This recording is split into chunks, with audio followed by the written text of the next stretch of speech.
9ই মে 2025, সময় তখন 12:17। আমার ফোনে একটা মেয়ের মেসেজ এলো। আমার একটু সন্দেহ হলো, এত রাতে আমার ফোনে একটা মেয়ের মেসেজ। আমি ভাবছিলাম আমার কোনো বন্ধু ফেক আইডি দিয়ে আমার সাথে মজা নেওয়ার চেষ্টা করছে। তাই তাকে বললাম, এত রাতে আমাকে কোনো মেয়ে মেসেজ দিবে না ভাই, এত রাতে আমাকে কোনো মেয়ে মেসেজ দিবে না, তোর পায়ে ধরছি, তুই আমাকে আর মেসেজ দিস না। এরই মধ্যে দেখি সে আমাকে একটা ভয়েস দিয়েছে।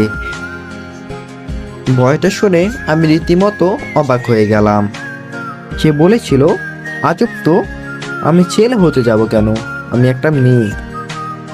আমি মনে মনে ভাবতেছিলাম, এত রাতে আমাকে একটা মেয়ে মেসেজ দিল। তারপর হঠাৎ সে আমাকে একটা পিক পাঠালো। আমি তার কথা শুনে আরো অবাক হলাম যখন সে বলল, আমাকে তোমার কেমন লাগে।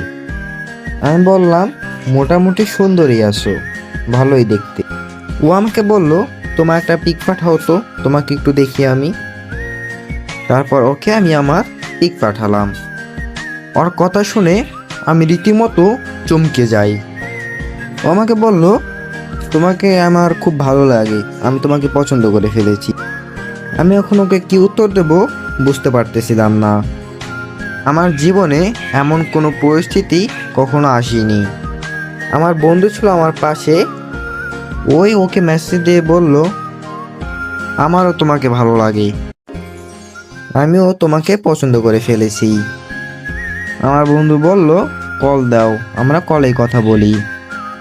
আমার বন্ধু আমার হাতে ফোনটা ধরে দিয়ে বলল, কথা বল, ভালোভাবে কথা বলবি, কোনো তোতলাবি না, মানে বলবি না, আর কোনো তাড়াহুড়া করবি না, যা বলবি ধীরে সুস্থে বলবি।